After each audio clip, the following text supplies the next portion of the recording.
Hello everyone and welcome to our YouTube channel target for IQ. इस वीडियो सीरीज़ में हम सीआरपीसी के इम्पॉर्टेंट एमसीक्यू सॉल्व करेंगे जो आपके अपकमिंग जुडिशरी के प्रिलिमिनरी एग्जामिनेशंस में हेल्पफुल होंगे। ये जो भी आपके एमसीक्यूज़ होंगे ये टॉपिक वाइज होंगे सो दैट आपके लिए कन्वीनियंट होगा क्वेश्चंस को सॉल्व करने में। ओके, तो पहला पोर्शन है इंट्रोडक्शन का और क्वेश्चन है कि सीआरपीसी 1973 को प्रेसिडेंट का असेंट कब मिला था। इसका आंसर है ऑप्शन नंबर बी 25 जनवरी 1974। ओके, सो और ये क्वेश्चन है consider the following statement CRPC 1973 extends to whole of India except the state of Jammu and Kashmir. तो ये जो बेसिकली क्वेश्चन है आपका पूछा गया था 2007 में, तो उस समय जम्मू कश्मीर रीऑर्गेनाइजेशन एक्ट नहीं था, तो उस टाइम के हिसाब से ये सही है, बट आज के टाइम के हिसाब से ये गलत है क्योंकि now CRPC extend to whole of India including Jammu and Kashmir. The provision relating to chapter 8, 10 and 11 under the CRPC shall not apply to the state of Nagaland and the tribal areas। ये सही है।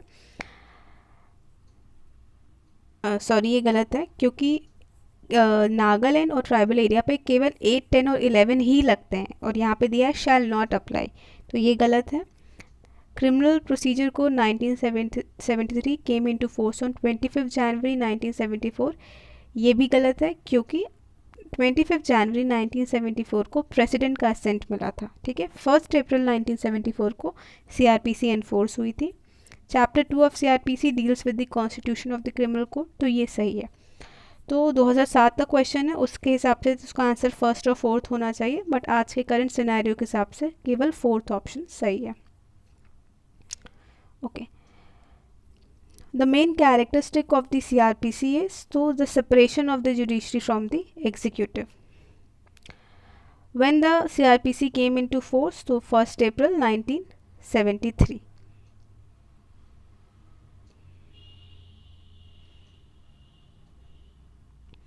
The code of CRPC 2005 received the assent of the president, तो इसका answer है 23 जून 2005। ये सारे question repeated हैं। One of the chief characteristic of the CRPC 1973 is, तो इसका भी आंसर वही है कि separation of judiciary to executive. 2018 जो क्रिमिनल लॉ अमेंडमेंट एक्ट था वो आया था 21 अप्रैल 2018। द सब्जेक्ट ऑफ सीआरपीसी जो है ये कंकरेंट लिस्ट का मैटर है। In the Indian constitution CrPC is included in concurrent list. ठीक है, अब हम सेक्शन 1 to 5 प्रिलिमिनरी पोर्शन पे आते हैं। ओके, सो ये भी 2014 का क्वेश्चन है, तो उस हिसाब से the provision of CRPC do not apply to state of Jammu and Kashmir, तो करंट सिनेरियो के हिसाब से ये गलत है। All the provision of CRPC is not applicable to the state of Nagaland. ठीक है, तो ये दोनों गलत हैं करंट सिनेरियो के हिसाब से, तो दोनों गलत हैं क्योंकि जो सीआरपीसी का जो चैप्टर 8, 10 और 11 है वो नागालैंड और ट्राइबल एरियाज़ पे लगता है, तो पहला तो आज के हिसाब से गलत है। और ये अगर आप आंसर जो ओनली 1 दिया है ये 2014 क्वेश्चन है और उस समय जम्मू एंड कश्मीर पे एप्लीकेबल नहीं था, बट आज एप्लीकेबल है। और जो दूसरा ऑप्शन है कि नॉट पूरे प्रोविज़न, ये गलत है क्योंकि 8, 10 और 11 जो है वो एप्लीकेबल है। Okay, the provision of CrPC other than those relating to chapter 8, 10, 11 thereof shall not apply to which of the following, तो state of Nagaland and the tribal areas। under which section offense define है, तो 2N में define है।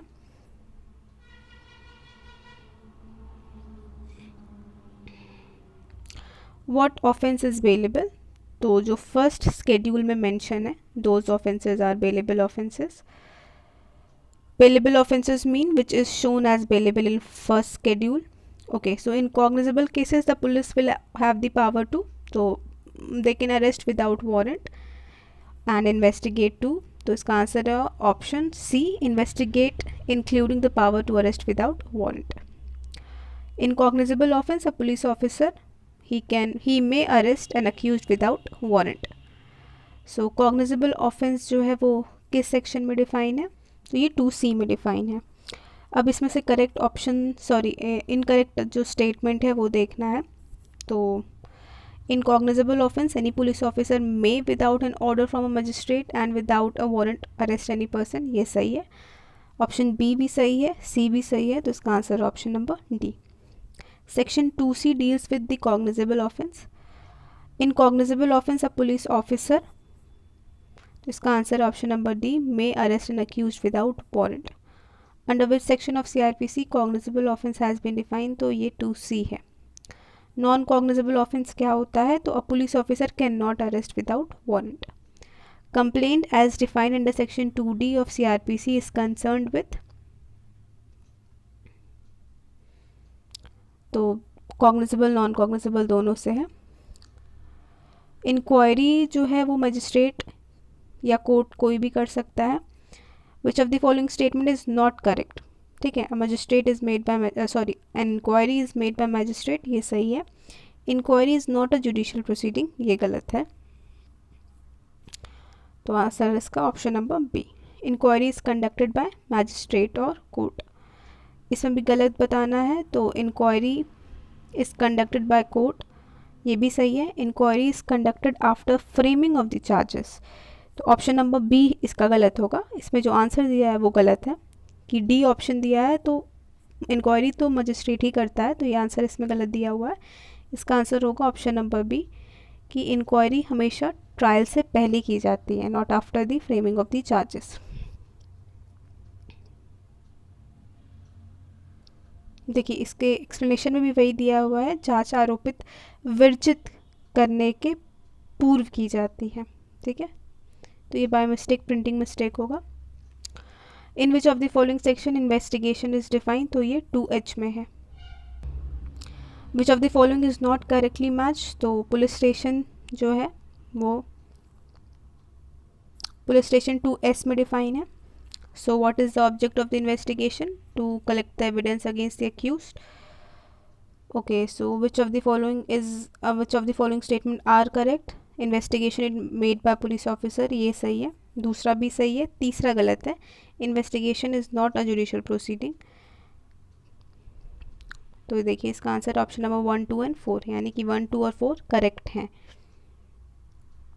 Object of investigation is to collect evidence. Section 2H define investigation. Okay, so investigation include all the proceeding conducted by the police officer for the purpose of collection of the evidence. What is the object of the investigation? To collect the evidence. Okay, so फिर next question है non cognizable offences या जो case है उनका क्या मतलब है। तो पुलिस ऑफिसर के पास कोई पावर नहीं होती है जब तक मजिस्ट्रेट से उसको कंसेंट ना मिल जाए या मजिस्ट्रेट की परमिशन ना मिल जाए, वो अरेस्ट नहीं कर सकता है। सो ऑफेंस कहाँ डिफाइन है, तो वो 2N में डिफाइन है। डेफिनेशन क्लॉज बहुत इंपॉर्टेंट है, स्पेशली वो सेक्शंस पूछता है कहाँ डिफाइन है। तो पुलिस रिपोर्ट क्या होती है, तो बेसिकली जो 173 क्लॉज 2 में पुलिस रिपोर्ट सबमिट होती है उस वहाँ पे जो रिपोर्ट सबमिट होती है उसे पुलिस रिपोर्ट कहते हैं। ये मैच करना है, तो ये सेक्शन के हिसाब से आपको देखना होगा। समन केसेस क्या होते हैं, जिनकी मैक्सिमम पनिशमेंट 2 ईयर्स होती है, ठीक है। तो इसका आंसर ऑप्शन नंबर 2, इम्प्रिजनमेंट विच में एक्सटेंड टू 2 ईयर्स। ये भी वही क्वेश्चन है। An offence punishable with imprisonment for a term exceeding 2 years, यहाँ पे एक्सीड कर रहा है तो ये वारंट केस है, और वारंट केस 2W में डिफाइन है। विक्टिम 2WA में है, ये याद रखना होगा क्योंकि ये अमेंडमेंट से आया था। विच of the following is not correctly match, तो ये आप देख लीजिए 2W लास्ट वाला है, 2W में नहीं बल्कि 2WA में विक्टिम डिफाइन है। सो विक्टिम जो है डेफिनेशन में कौन आता है, तो बेसिकली इसका आंसर है which of the following is not correct पूछा है यहाँ पे, तो यहाँ पे सी आंसर इसका है, डज नॉट इंक्लूड गार्डियन और the legal but legal heirs, ये गलत है क्योंकि गार्जियन और लीगल एयर भी आते हैं। ओके, सो आहत यानी विक्टिम की बात कर रहा है, ये 2WA में ही है। विक्टिम इंक्लूड ये ऑल ऑफ द अबव होगा। Warrant case has been define, तो मैक्सिमम जो 2 ईयर्स को एक्सीड करते हैं ऑफ पनिशमेंट, जो इम्प्रिजनमेंट होती है जो 2 ईयर को एक्सीड करती है वो वारंट केस होती है। समन केस की बात कर रहा है फिर, तो बेसिकली उसमें भी मैक्सिमम 2 ईयर की पनिशमेंट होती है, तो ये आपका ऑप्शन नंबर डी है। टर्म एक्सीडिंग 2 ईयर्स, तो ये भी वारंट केस है। तो ये सारे क्वेश्चन उसी पे रिपीटेड फॉर्म में है। अब हम इसका जो है नेक्स्ट पार्ट देखेंगे नेक्स्ट वीडियो में। ओके, सो आई होप आपको ये वीडियो अच्छी लगी हो। कोई भी क्वेरी हो तो please do let me know in the comment section. Thank you.